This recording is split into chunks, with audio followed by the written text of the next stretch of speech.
बात कर रहे हैं बड़े साथ बात कर रहे हैं। ये जो लिखा गया है ना इसमें, ये एसडीएम साहब को मैंने 10 दिन पहले ही उनको उनके संज्ञान में डाल दी थी कि हम लोग आ रहे हैं वहाँ पर और इस तरीके से कार्यक्रम होना है। और वो खुद बोल रहे हैं इस बात को कि भाई अगर उन्होंने कोई चीज रोकी तो देखो उनसे कोई चीज आपने रोकी है उसमें मानने की किस तहत रोका गया वो भी तो लिखा गया है। कार्यालय में उनके भेज दिया हूँ। कुछ आपको भी तो प्राप्त हुआ होगा एसडीएम कार्यालय से। ऑपरेट कर रहा हूँ, अब जिंदाबाद लगवा लीजिए।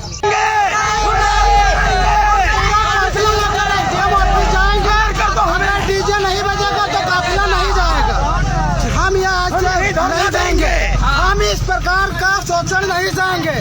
अगर आज के बाद पुलिस प्रशासन लिखित में देगा कि किसी भी फंक्शन किसी भी कार्यक्रम में डीजे उत्तर प्रदेश गोंडा में नहीं बजेगा। कार्यक्रम शांतिपूर्ण ढंग से करने के लिए दिया गया। अच्छा, आप जलूस पहली बार जलूस और बिना अनुमति की जलूस और डीजे बजाते हुए, मैं कहा कि डीजे की अनुमति नहीं लिखी गई है, आप लोग डीजे रोक दीजिए और कार्यक्रम करिए। अगर ये लोग जिद पर रहे हैं कि हम डीजे ले जाएंगे।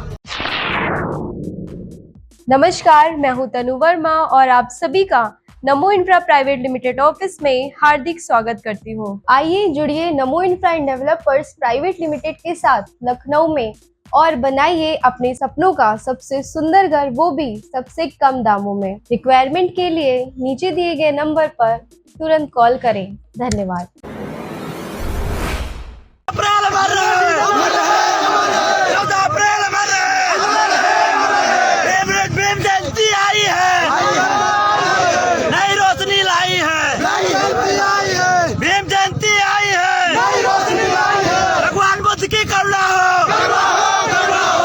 देखिए ऐसा जिम्मेदारी लोगों ने ली हुई है, जिन्होंने आप डीजे के लिए अनुमति नहीं है।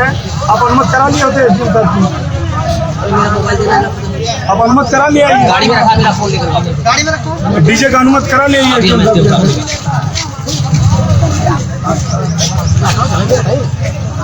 अभी क्या रहा विजेंद्र जी, आप यहाँ से भीम सेना के आप उपाध्यक्ष हैं, अभी क्या अड़चन क्या है? यहाँ अड़चन ये है, यहाँ के थाना प्रभारी हैं खड़े हुए हैं, भारत रत्न से सम्मानित देश के कानून लिखने वाले परम पूज्य बाबा साहब डॉक्टर अंबेडकर साहब की यहाँ पर एक जयंती समारोह मनाया जा रहा है, जिसमें मैं खुद दिल्ली से चल करके यहाँ तक पहुँचा हूँ। पुलिस कह रही है कि जो डीजे जो बज रहा है, जिसमें गाने बाबा साहब के गाने बज रहे हैं, ये नहीं बजेंगे, इसको आप बंद करिए और इसको वापस भेजिए। मैं ये पूछना चाहता हूँ आपके चैनल के माध्यम से पुलिस प्रशासन से और उत्तर प्रदेश की सरकार से भी, क्या ये बाबा साहब के ही लिए ऐसा नियम है, या इससे पहले जितने भी तीज त्योहार या जो भी धार्मिक कार्यक्रम होते हैं, क्या उनमें ये चीजें नहीं होती हैं? उनमें बराबर सारी चीजों का प्रयोग किया जाता है, डीजे भी बजते हैं, लोग खुलेआम हथियारों तक का प्रदर्शन करते हैं, लोग टीवी पे भी देख रहे हैं और उन्माद भी होते हैं, ये सारी चीजें होती हैं। तो मैं कहना चाहता हूँ गोंडा के भी प्रशासन से कि जो भी कार्यक्रम यहाँ किया जा रहा है बहुत ही शांतिपूर्वक होगा। यहाँ के लोग उसकी जिम्मेदारी ले रहे हैं। हम लोगों ने पहले लिखित में यहाँ पर परमिशन के लिए भी मांगा हुआ है। इंस्पेक्टर साहब ने मनमानी करके ये डीजे रोका है कि मैं इसे नहीं जाने दूंगा, बाकी सारा कार्यक्रम तो ये मेरे ख्याल से तो मुझे लगता है फिर आप ये जयंती भी मत बनने दीजिएगा, इसे भी रुकवाइएगा।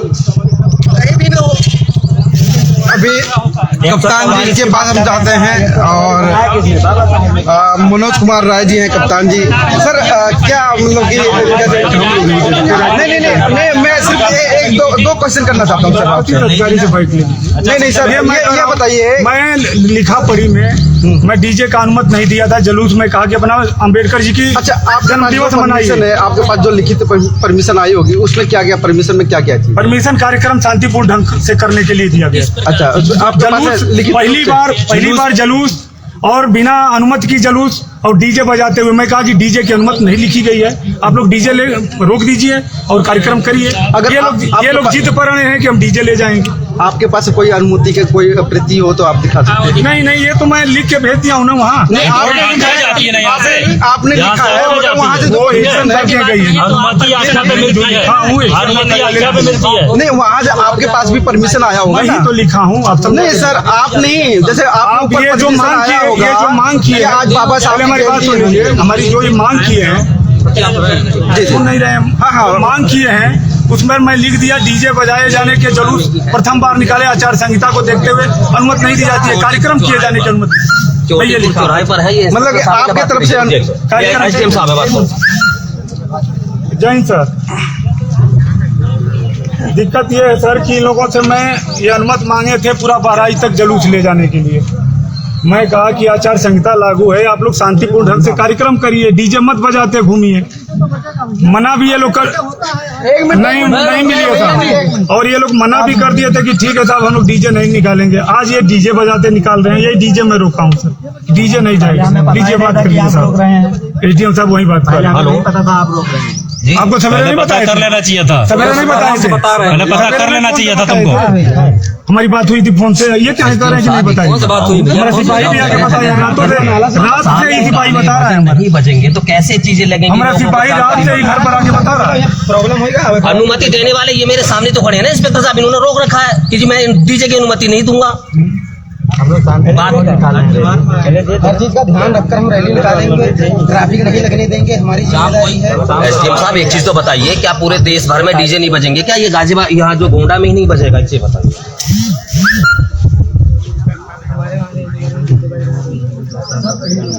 कोई मूर्ति लेके आ तो डीजे लेके जाएगी।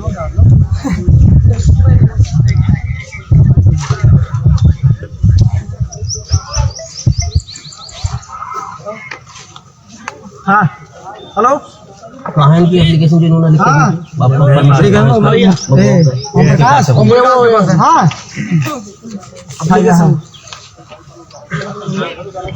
ये आपके द्वारा प्रेषित किया गया है। नहीं, आपने भी तो कहीं ना कहीं लिख कर दिया होगा। एसडीएम साहब के पास पहुंचा है ना, कार्यक्रम किए जाने की अनुमति लिखा हूँ, वो मैं भेजा हूँ। लॉजिक पे बात करेंगे अब आप, ऐसा नहीं है। उन्होंने भी मुझे यही कहा है कि अगर उन्होंने लिख करके दिया है कि आपका डीजे नहीं बजेगा तो आप दिखाओ कहाँ है। वही कार्यालय में है ना, क्यों नहीं मांगा? हमारी बात को समझिए, हमारी बात नहीं समझ रहे हैं यार। जो चीज आपने हमसे मांगा है परमिशन, वो रिपोर्ट लगा के मैं एसडीएम साहब के कार्यालय भेज दिया हूँ, तो कार्यालय से प्राप्त करेंगे, आप कार्यालय से प्राप्त करेंगे। अरे यार इतनी ही जानकारी होती तो नहीं बात कर रहा हूँ। अब वहाँ कार्यालय से ले लीजिए मेरी रिपोर्ट क्या है। विश्वास करें इस पर कि आपने डीजे रोका है। आप इसकी रिपोर्ट मंगवा लीजिए, मेरी रिपोर्ट यहीं पर ही है, एसडीएम साहब के मंगा लीजिए, एक बार मंगवा लीजिए आप। बात कर रहे थे तो एसडीएम साहब की बात हो, आपसे क्या बताया? कार्यालय में मंगा लीजिए, जो मैं रिपोर्ट लगा के थाने से भेजा हूँ। इसलिए चलने में दिक्कत क्या है? एसडीएम साहब भी बोल रहे हैं कि भाई अगर उन्होंने ऐसा कहा है तो उसे देखो, उनसे कहा है, लिख कर दिया उन्होंने। तो दिया हूँ, कार्यालय में भेजा हूँ। हमें नहीं पता ना, आपने जानकारी करिए। अब मैं वहाँ जाऊँ जानकारी लेने करना पड़ेगा। अब आप रोकने के लिए आपको रात में बताया जा रहा है, कल से बताया जा रहा है, रोकने के लिए आए हैं। आराम से रात में हम बजाए, मैं सिपाही भी मेरा भेजा था रात को। घर गए, आधी घंटा बैठे थे, आज आराम से बात कराएं, साहब से बतिया लो, फिर कहे हमसे बात हो गई है, फिर कहे फिर नंबर लीजिए, बतिया लीजिए, अरे बड़े अधिकार से बात करें, किसी से बात करा लीजिए, आप बड़े साथ बतिया लीजिए। फिर रात में गए, फिर बात हुई, फिर सुबह 7 बजे गए हैं भाग के, हम सोए थे, हम रात में ड्यूटी किए थे, फिर 7 बजे गए उनके घर में आसाराम के, फिर बात कराएं, बड़े साथ बात कराएं। ये जो लिखा गया ना इसमें, ये एसडीएम साहब को मैंने 10 दिन पहले ही उनको उनके संज्ञान में डाल दी थी कि भाई हम लोग आ रहे हैं वहाँ पर और इस तरीके से कार्यक्रम होना है, और वो खुद बोल रहे हैं इस बात को कि भाई अगर उन्होंने कोई चीज रोकी तो देखो उनका कोई चीज आपने रोकी है, उसमें मानने की किस तहत रोका गया वो भी तो लिखा गया है। कार्यालय में उनके भेज दिया हूँ। कुछ आपको भी तो प्राप्त हुआ होगा एसडीएम कार्यालय से। ऑपरेट कर रहा हूँ, अब जिंदाबाद लगवा लीजिए, कोऑपरेट हम कर लिया, जिंदाबाद खूब लगवा लीजिए, लगवा लीजिए। एक चीज बताओ, अब रह क्या गया? सुनो, जिंदाबाद तो खैर भारत है, नहीं, हर आदमी इनको देख के जिंदाबाद लगा है। रहे हैं ना। अरे हम तो पुलिस को भी जिंदाबाद कर रहे हैं भाई साहब, कानून का पालन हम करवा तो रहा हूँ, पुलिस को भी जिंदाबाद कर मैं रहे हैं। कानून का पालन करवा रहा हूँ। मैं सिपाही राते से भेजा, सवेरे भेजा कि आप कार्यक्रम करिए, खूब बढ़िया से करिए, लेकिन ये डीजे मत ले जाइए, क्योंकि पहली बार जुलूस है, आचार संहिता लागू है, पहली बार जुलूस का एक तो अनुमति नहीं है, दूसरे डीजे बजाते बहराइच तक जाए, हमसे पूछा जाएगा कि कौन अनुमति लिखा। ये बहराइच तक नहीं जाएगा। अरे कहीं जाए, गोंडा तक जाए, इसमें क्या लिखा पहले आप पढ़े हैं, पढ़ लीजिए, क्या आप खुद क्या लिखवाए पहले पढ़िए उसको आप। 2 जिले एक काम करिए आप, काम करिए, जहाँ मेन कार्यक्रम आपका है वहाँ डीजे पहुँचा दीजिए, पहुँचा दीजिए। और यहाँ से शांतिपूर्वक लेके तो पहले आप नहीं लाइन पूरी पढ़ लीजिए, उसके बाद फिर बात करिए। दुबा बाजार में है, आप लाइन लिखवाएं, उसको पहुँचा दीजिए। तो ठीक कहाँ पे अगला स्टॉप कहाँ पर है?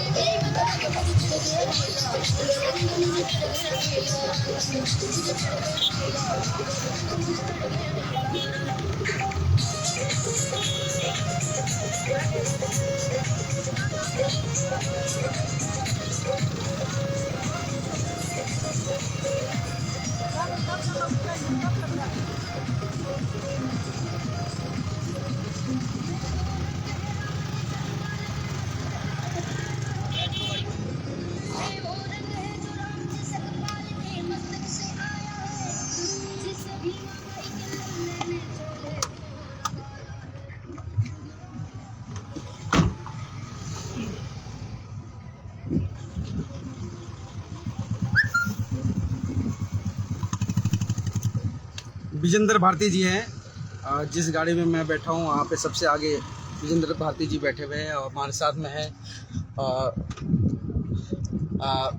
भंते जी भी हैं। भंते जी, क्या है आपका परिचय, क्या होगा? मेरा परिचय है भंते बुद्धि कीर्ति बाराबंकी। आप बाराबंकी से क्या संदेश देना चाहेंगे आज के दिन? बाबा साहब का मिशन है इसको आगे बढ़ाना, देश में शांति का माहौल पैदा करना। अभी जिस प्रकार से पुलिस वालों का जो रवैया था, तो उस रवैये को देखते हुए क्या कहना चाहेंगे? रवैया को देखते हुए शांति बनी रहे और हमारा मिशन बढ़ता रहे। और पुलिस जो है अपने सरकार के हिसाब से काम करती है, जैसा सरकार आदेश देती है वैसा ही लोग करते हैं। भारती जी से भी हम बात करते हैं। इस रैली का पूरा आयोजन भारती जी के तरफ से, भीमसेना की तरफ से ये हो रहा है। ये पूरा आयोजक जो भीमसेना है और उसके राष्ट्रीय उपाध्यक्ष हमारे पीछे विजेंद्र भारती जी, क्या कहना चाहेंगे भारती जी? जय भीम सभी को।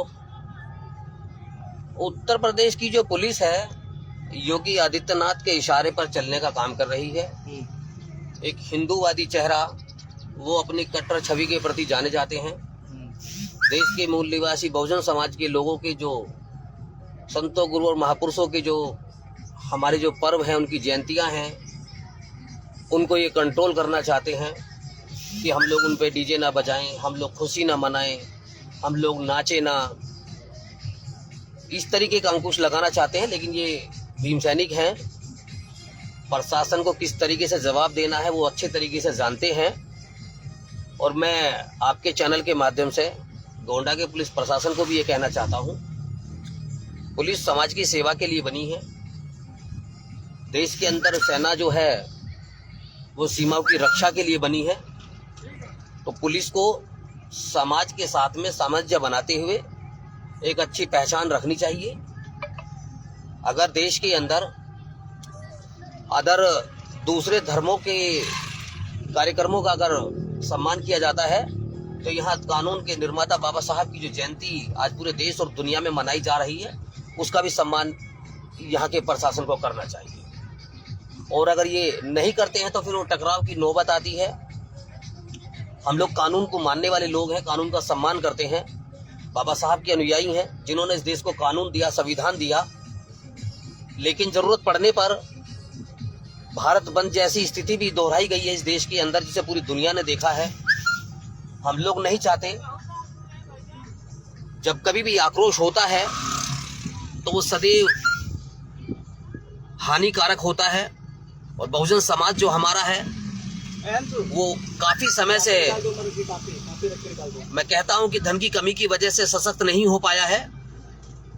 तो मैं देश के तमाम उन भीम सैनिकों को भी कहना चाहता हूं, जहां जहां आप कार्यक्रम मना रहे हैं, होश हवास में कानून का पालन करते हुए करें, पर्व को खुशियां मनाएं, बाबा साहब का जितना मिशन है उसको आगे बढ़ाएं। किसी भी तरीके की उत्तेजित बातें या उत्तेजित नारे ना लगाएं, मेरा यही संदेश है। और इसको पालन करें, ये मैं उम्मीद करूंगा सभी लोगों से। जय भीम। तो साथियों, ये संदेश विजेंद्र भारती, भीमसेना राष्ट्रीय उपाध्यक्ष। और मैं ये दिखा देना चाहता हूँ बाहर, ये वो शोभा यात्रा, लटक जाओ इस पर, शोभा यात्रा। और बाबा साहब का 132वीं जो जन्म जयंती है, उसके उपलक्ष्य में आज ये शोभा यात्रा गोंडा में निकाला जा रहा है। लगभग ये 40 किलोमीटर का जो दायरा है, ये पूरा टच करेगा ये शोभा यात्रा। और लोगों में ये मैसेज है, जैसे कि उन्होंने बताया भी, कि कानून के निर्माता जो आज बाबा साहब का 132वां जो जन्मदिन मना रहा है पूरा देश, वो एक कानून के निर्माता भी हैं। और इसमें साथ साथ में, जैसे कि मैं दिखा देना चाहता हूँ आगे, साथ साथ में इस रैली में पुलिस भी सहभागी अपना निभा रही है। मगर आचार संहिता होने के कारण अभी पुलिस वालों को कुछ गाइडलाइंस दिया गया है, उसका फॉलो कर रहे हैं कि डीजे ना बजने पाए।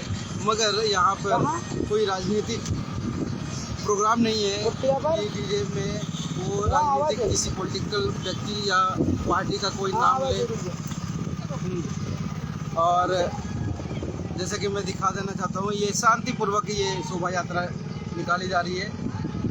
और ये पूरा आप इस प्रोग्राम को आवाज़ भारत के माध्यम से, आवाज़ भारत फेसबुक लाइव है, इसके माध्यम से पूरा तमाम देश देख रहा है कि किस प्रकार से आज बाबा साहब का जो जयंती है वो धूमधाम से मनाया जा रहा है। कहीं न कहीं यूपी में आचार संहिता होने के कारण निकाय चुनाव होने जा रहे हैं और उसके उपलक्ष्य में 14 अप्रैल भी मनाया जा रहा है। निकाय चुनाव नज़दीक में है, आचार संहिता कई जगह लग गई हैं यूपी में।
लखनऊ में अपने सपनों का घर। नमस्कार, मैं काजल राजपूत और स्वागत करती हूँ आपका लखनऊ में नमो इंफ्रा प्राइवेट लिमिटेड के साथ। जुड़िए नमो इंफ्रा एंड डेवलपर्स के साथ, आइए जुड़िए हमसे और बनाइए अपने सपनों का घर।